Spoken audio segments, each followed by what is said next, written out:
Most people are familiar with storytelling because most people like to hear stories or tell them. But to Dr. Nancy Small at the University of Wyoming and her students, storytelling is the subject of important academic study as well. And she's building a new Ph.D. program at UW on that basis. I'm Steve Peck of Wyoming PBS. This is Wyoming Chronicle.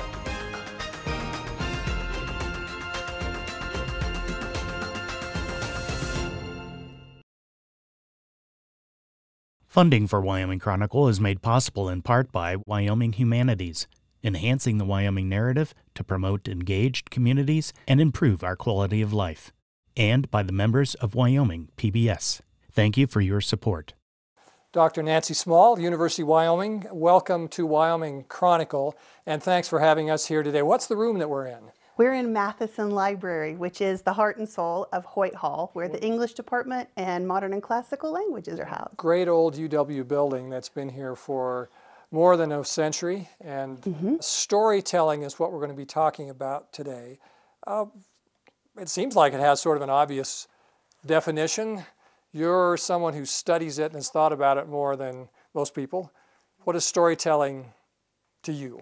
So I won't give you the full graduate student level lecture, but a story in its most basic form is a recounting of events. Sometimes they are more complete than others. Sometimes we leave things out. We often adjust them to the teller and the situation. So it's how we relate to one another through our firsthand experiences. Thinking back to your, when you were a younger person, who told stories to you? It's really an amazing intergenerational activity, and I wish I could go back in time to pay more attention, because really what it was more like as a kid is you're just swimming around in the stories of your family, your brothers and sisters, aunties and uncles. I would say that my mom and dad were both storytellers. My dad more of a verbal one, and of course, you have to at Thanksgiving roll your eyes when the same story gets told yet again. But now thinking back, I wish I could go re-experience some of those retellings. Sure. My mom recently used an online program that my sister gifted her to write. She wrote a story a week for a whole year, and that became a printed book that she gave me for Christmas last year. And it's really one of the greatest gifts I could have asked for, because some of the stories I'm familiar with and some I'm not. I was just going to ask, combination of things you knew and wanted to be in there and assumed would be, but yeah. New stuff too. Yeah, so family was a big source, but then I was, my brother and sister are older, so I spent a lot of time as a little kiddo alone. We lived in a little town in South Texas, and the libraries were my best friends. So I would go to the high school library and check out the Nancy Drew books, and I would also go to the town, one town over, it's called Pearsall, Texas, and I'd go to their public library, and I would check out this was a thing in the 70s, it was a record, but it had a book attached to it, and all the Disney ones, and Peter Pan was one of my favorites. So I listened to the record and paged through and try to get lost in those. There's this object that was fascinating and fun for you also. Exactly. You sort of operated this story in addition to learning it. Yeah. Well, now you view it more seriously as an academic subject. What's so important about it in that way? Storytelling can happen in lots of different forums. People on stages, and I don't just mean actors or people in movies, but I also mean politicians, people who represent us in our communities. Of course, they tell stories. Those are important stories that are projected into our communities. But what I'm really interested in is everyday people's storytelling. So as we sit here and in the interview or before the interview and we just chat and we learn things about one another, that kind of informal everyday storytelling is how we communicate values. It's how we indicate belonging. If you're in a situation where the stories that are being told in that group around you don't feel comfortable, then it can create a sense of not belonging, which can be a terrible thing to feel. So I feel like stories are the things that make our worlds, and that's why it's important to look at them not just on the big stage stories, but the little everyday stories. I recall a newspaper project that we did related to the 50th anniversary of the end of World War II. And we interviewed many people from our also small community about their World War II experiences. And the thing I found was that I took away from that, I think as strong as anything, was almost everybody's got a good story to tell. The things that these people told were as good as, in some cases, as good as anything I'd read in a book or seen on a TV or movie screen. But I don't know how many people had ever heard them before. We amplified it a little bit. Sounds like that's a big part of what you try to do in your work or think ought to be done. Absolutely. Storytelling is what we live in, and so to think about it at the community level and what that means for our communities, I think it's an important thing for us to inquire in, especially in contemporary times. I mean, I don't think anyone's surprised if I say there's a lot of division. And so I think we can learn from one another's stories. We might not be able to repair all those divisions, but we can understand each other as humans a little bit better. You've received a substantial grant from a big international foundation to help you do a storytelling project at the university, and also, I believe I'm right in saying, the basis for an entire new doctoral program that the university is going to launch with your help, your guidance, your leadership. Tell us about that. Okay, so I'll start with the grant. Okay. The grant is from the Andrew Mellon Foundation, Right. and it was for $850,000, which will be spent over 3 years. That's real money in academics. It's quite shocking. Like, I did not wake up one day and say, I think this is what I'm going to go for. Yeah. But some support from Dean Turpin and from Associate Dean Susan Ehrenstein and from my department chair Kelly Kenny really allowed me the space to do my best. And we got lucky that my best was good enough to get this going. It will allow us to do a number of things, including fast track some faculty hiring. We're still rebuilding faculty from times when there's been budget cuts. It will also fund some graduate assistantships to get bright young people to participate. I have funding in the grant to do professional development, which will be open not just to anyone in the university, but to anyone in the community or who wants to travel to the community. So I'm really trying to think community-centered here. Things like, how do you do conversational interviews, which of course you would be an expert at. Well, we'll see. Another one of our methods is collaboratively developing photo essays with a participant. So we have Shane Epping, who is a well-regarded photojournalist that's just joined our communication and journalism department. So I'm hoping maybe to rope him in for a lesson about photo essays. So these kinds of things, professional development. And then I have a nice pot of money to take us for 3 years, mostly in the late spring, early summer, because of traveling in Wyoming, all around the state to put on community storytelling events. Excellent. So using these different methods, we will hope to gather a wide variety of multimedia stories from everyday people all over the state. Teachers, maybe folks that work at the mines or in the energy industry, folks that serve our food, folks that run our libraries. So it's very grounded in the stories of the everyday people of Wyoming, kind of as a counter to the national narrative of Wyoming, which is like the Yellowstone television show. So it's like, what's the reality of everyday folks in Wyoming right now? So the PhD program, it's in English, but it has a focus in public engaged humanities. So you might be wondering, what does that mean? You're about to tell us. I'm about to tell you, exactly right. So traditionally, PhDs programs are designed to train another generation of academics. You train folks that you expect to go into the professorate to end up like me. So that's a lot of what you would call reproduction of academics. Well, the fact is that the academic job market right now isn't so great, and so it's unethical and irresponsible of us to just reproduce mini-me's and send them out to jobs that may or may not be there. So engaged public humanities, what that means is we're going to train and educate and have great conversations with advanced graduate students. We already do this with our amazing master's students. We're going to extend it to the PhD level to think about questions such as, how do you use things like interviews and surveys and other qualitative methods to learn about communities? If you know what a community organization needs, how do you rhetorically, or the use of words and symbols, how do you craft messages that best help those community organizations? So an engaged public humanities program looks outward, not inward. And I'm really excited about that because aligned with the Mellon Grant, how much better it is to look outward than to go to all these communities in Wyoming and talk to folks and listen to their stories, not tell them how they should be thinking of themselves, but absorb from the outside and bring it back in. I think it'll also make great community partnership opportunities, community colleges, libraries, other kinds of nonprofit foundations across the state, which then our graduate students can eventually, hopefully, acquire internships in as part of their PhDs and maybe go to work for post-graduation. So it's like an ecology that's community focused.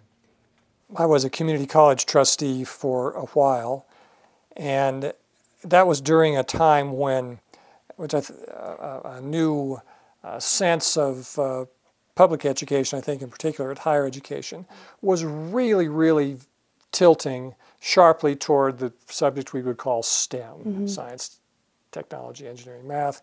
Nothing wrong with that, but STEM. Was this a hard sell to have a new humanities-based program approved at a state university at the PhD level? You just don't hear much of that happening very often these days. How'd you do it? So in its over 135-year history, UW has never had a PhD in the humanities. We have some in social sciences, but not in the humanities. So it is an amazing, interesting turn. I think the kind of catalyst for making it possible was the Carnegie R1 classification. President Seidel and Provost Carmen are very interested in achieving that level to try to amplify UW's presence in the higher education world. And this could be part of that. It could be, except last October, the Carnegie system changed its metrics so that now UW actually already meets the metrics for R1. So then the question of why maintain the plan for an English PhD, which does require some resources to get started? Well, I think one of the wonderful things about UW is, yes, we have a STEM presence and we have great, capable professors and interesting things going on. But if you look at the university as a whole, we're incredibly well balanced. We have a fantastic theater, fine arts, and creative arts program. We have solid education in the humanities. We have a fantastic, for example, graduate program in psychology. We have areas in Native American studies and Native American culture that are doing fine but would be fantastic to grow. So what I see, and we have this, and I should also mention the new School of Computing, which has been a big change for us recently. The best education integrates all of these things. Even computing, AI, is human in its application and design. So the humanities underpin everything we do. So I think that while the R1 classification was a great momentary catalyst to make it possible to envision, the actual presence of a growing humanities program on the campus just enriches the university as a whole. There are a lot of good stories to be told about STEM topics, aren't there? Some of them are just fantastic. Who figured this out? Who invented this? Who solved this problem using science or technology? My experience has been that oftentimes people in the STEM fields are grateful if for someone who could help them tell their stories, organize it, express it, make it, other people understand how interesting it is. Do you see that as a possibility for your program? Absolutely. We already have graduate students who are really interested in environmental and energy sector questions here in English. The graduate students are in English. And so I think that's one example of a fantastic interdisciplinary or transdisciplinary, so moving among humanities and STEM disciplines kind of partnership, because the scientific end of the spectrum might do the research to come up with a new idea or to solve a problem. And then the humanities cannot just say, how well is it written? I mean, that's like a really limited view of what we do in English. But it can also say, how are different publics going to receive this? How is this going to be received by local governments, national governments? How would this news travel across other spaces internationally? So the science is an important piece, but then also I tell my students in writing for science and technology, you can be Einstein, but if you're in a box because you can't stick your head up and communicate with someone, then you are a useless Einstein, I'm sorry to tell you. So it's really, we need kind of both parts of that spectrum, the communication, humanities questions, as well as the science and the discovery and the problem solving to make things happen in the world. An earlier interview we did was with a Wyoming man who was instrumental in the launching and the deploying of the new James Webb Space Telescope. Amazing. Happened to be a guy that I knew when we were in high school together. And, you know, he just knows everything about this.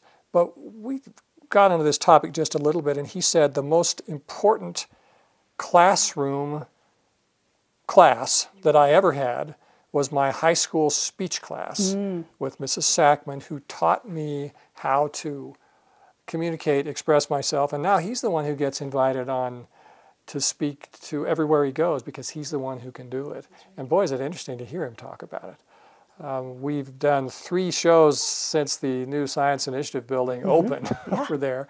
And maybe we'll do another one sometime with you or one of your students, or to find out how these two things are interacting. I tell everybody, as you just said, there's room for all of it. There's a need for all of it. It's not as disconnected, as separate as people think. And that's what you're going to be spending some good money now learning about and helping people with. And even going out into the community might trigger ideas for new projects, not necessarily in English, but across the university, which would be really fun. There was, when I first got here, I was admiring UW as an outsider trying to get used to this community. And one of the things I read about was a collaborative project between a professor in entomology and a professor in dance. The professor in entomology, and this was both here at UW, wanted to understand more about the movement of bumblebees because, of course, bees are so important to us agriculturally, like to the whole human race. Bees are important, and they become threatened sometimes by illnesses and other factors. So the entomologist couldn't figure out how to describe the ways that bumblebees moved. So what did he do? He went and consulted with a professor of dance who was able to map and choreograph different bumblebee movements, which then helped him analyze hive activity. I mean, that's the coolest thing because both the dance professor and the entomology professor have a substantive thing to add to that project. It's not an add-on, hey, would you come take care of this thing for me? They were both invested, and that, I think, is a gold standard of what we have the potential to do here at UW. Thanks for telling us that story about those. That's right. It's a story. Science is a story. Those two professors. You've brought 3 students with you as well, and we want to talk to them about their role in the program, their interest in the subject, their thoughts about the future of it. And we'll take a break now and do that. Dr. Nancy Small, thanks for being with us on Wyoming Chronicle. Thank you so much for having me, Steve.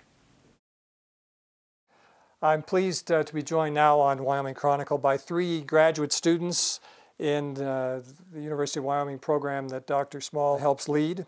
Anthony Sandoval of Saratoga, Michaela Kocher of Monument, Colorado, and Cheyenne Hume of Cody. Welcome to all 3 of you. We were talking about a class project that you've just completed. We're here nearing the end of the spring semester. We're here in April. And that tries out some story gathering methods that Dr. Small and I were talking about, that she's teaching you about, that you're learning about. Anthony, why don't you begin by just telling us what your experience was with that, what you contributed to it.